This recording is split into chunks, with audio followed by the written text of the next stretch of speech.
Halo guys, di video kali ini saya akan mereview lagi sebuah casing low budget. Saya masukkan ke kategori low budget ya, karena memang harganya masih di bawah Rp500.000. Ini adalah casing berkualitas dari brand Techwear, serinya adalah VXM Evo Core. Dan kalau kalian lihat di marketplace, ada yang versi VXM Evo aja tanpa core. Itu adalah versi yang di atasnya ini sedikit. Bedanya hanya di fan bawaan casing. Jadi fan bawaan casing yang Evo Core ini RGB tapi masih fix, sedangkan yang Evo biasa itu sudah ARGB guys, jadi bisa disinkron dengan motherboard kalian.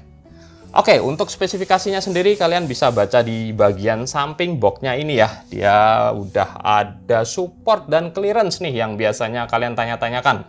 Untuk VGA card bisa 330 mm, berarti semua VGA card dengan fan 3 biji pun masih bisa masuk dengan aman ya.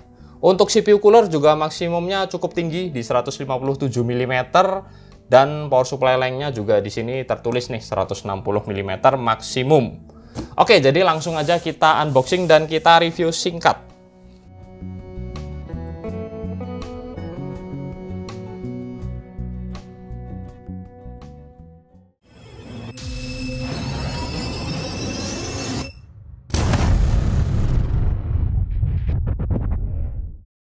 Secara penampilan casing ini keren banget ya. Dia tipe dual chamber, bentuknya kotak, nggak kayak casing pada umumnya, dan bagian depan tempered glass, bagian samping tempered glass dengan bezel hitam yang cukup tebal di pinggirannya.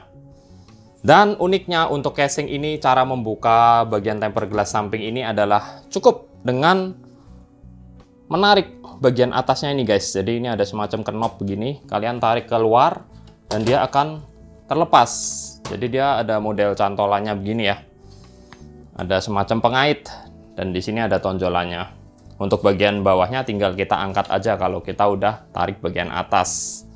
Tempered glassnya cukup tebal dengan ada 2 lapisan plat di bagian atas bawah untuk penguncian ke frame.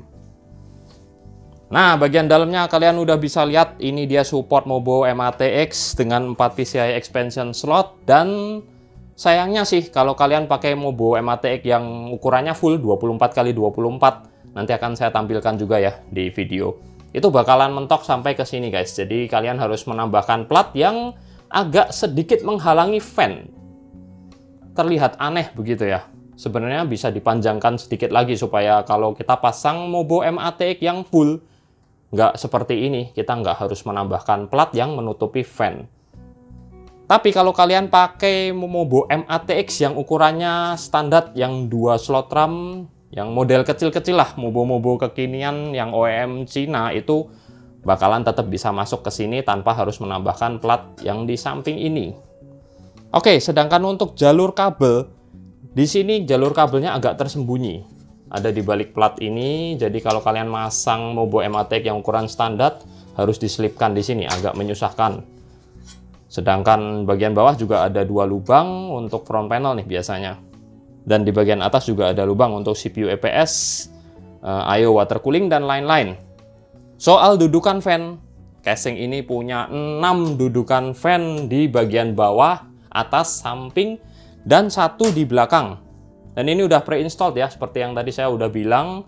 Bagusnya lagi pre-install fan di casing ini, yang 2 ini versi reverse blade. Jadi dia muternya kebalik, nggak ada frame di bagian sini. Ya ini untuk soal estetika aja sih. Kelihatan lebih cantik karena fan yang di samping nggak kelihatan framenya. Kalau fan exhaust ini blade-nya standar, bukan yang reverse. Nah, di sini juga kalian masih bisa menambahkan 2 fan lagi di bagian bawah yang bisa digeser-geser posisinya. Begitu pula di bagian atas. Atas bawah sama persis, identik. Dan di bagian atas juga kita dapetin mesh filter magnetic. Nih, kalian bisa lihat ya, posisinya sama untuk dudukan fan atau I/O 240. Mumpung ada di bagian atas, kalian kita lihat nih, ada front panel atau bisa dibilang top panel ya, karena posisinya di atas menyatu dengan casing, jadi kelihatan elegan dan tampil simple. Ini ada tombol power, kemudian di atasnya ada USB 3, ada USB 2, dan lagi-lagi tipe port jack 3,5 mili yang TRRS. Sekarang semua kebanyakan pakai seperti ini ya. Jadi 1 untuk speaker dan mic. Kemudian ini ada LED indikator, ada tombol reset, dan ada tombol RGB. Jadi buat kalian yang mau pakai controller ARGB, bisa colokin ke tombol RGB ini untuk mengganti efek biasanya. Oke, untuk bagian depan nggak ada yang perlu dibahas, jadi kita ke bagian belakang sekarang. Bagian belakang standar, dan yang saya suka dari casing ini adalah jarak antara plafon atas dengan motherboard itu cukup jauh guys. Kalian bisa lihat di sini. Mungkin ini ada hampir berapa ya? 6 cm atau 7 cm, jauh lah pokoknya. Jadi nggak akan ada masalah kalau kalian masang water cooling di atas. Nggak bakalan mentok dengan RAM atau heatsink VRM atau yang lain-lain. Dan untuk belakang ini tadi ada 12 cm fan. Dan ini juga ada 4 expansion slot dengan kuncian model sliding yang ada thumb screw-nya. Sayangnya ini untuk cover PCI expansion-nya tipe yang sekali pakai buang.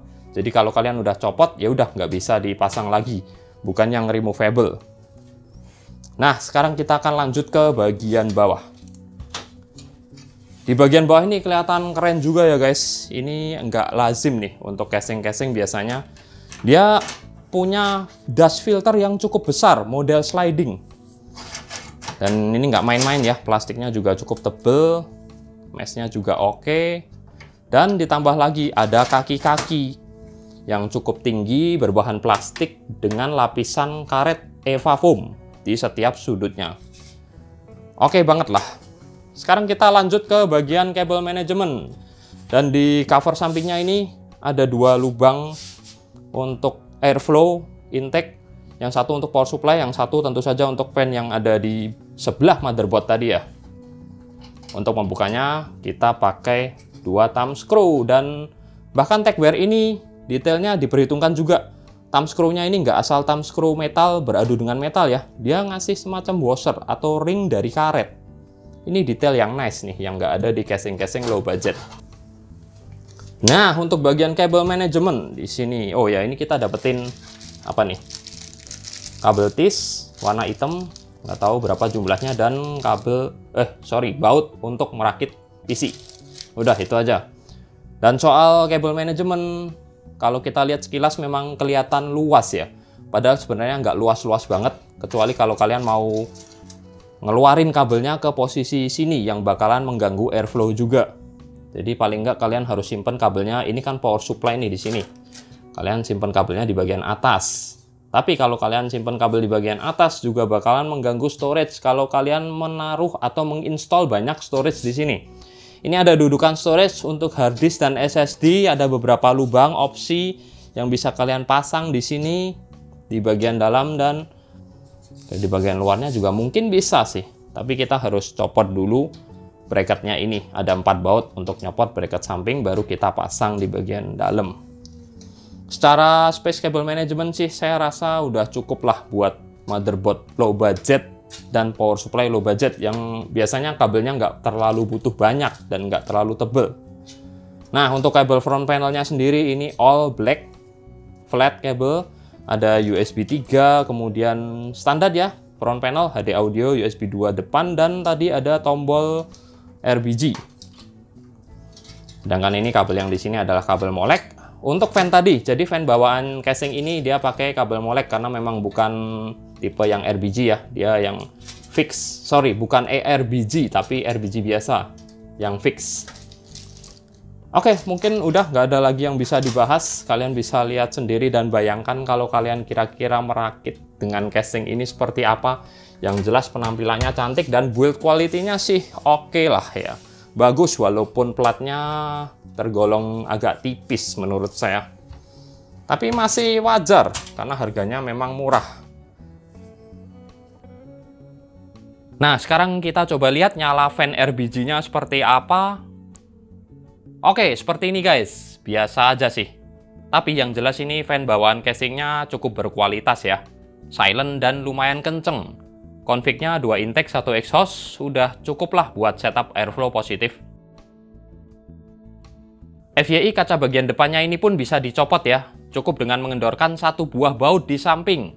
Terus tinggal kita geser sedikit ke kanan dan ditarik. Langsung bisa copot dengan mudah. Bisa jadi style telanjang tanpa kaca, cuma tinggal framenya. Keren juga nih. jadi casing open air istilahnya. Nah, jadi mungkin gitu aja ya review casing Techwear VXM Evo Core yang satu ini. Menurut saya sih casing ini sangat worth to buy. Sayangnya saat saya cari-cari di marketplace kok kayaknya nggak ada ya yang warna putih. Dia cuma keluar yang versi warna hitam aja. Kalau ada yang warna putih kan mungkin bisa lebih cantik, lebih kekinian. Oke, jadi gitu aja review kali ini. Saya Hendy pamit dulu dan makasih udah nonton.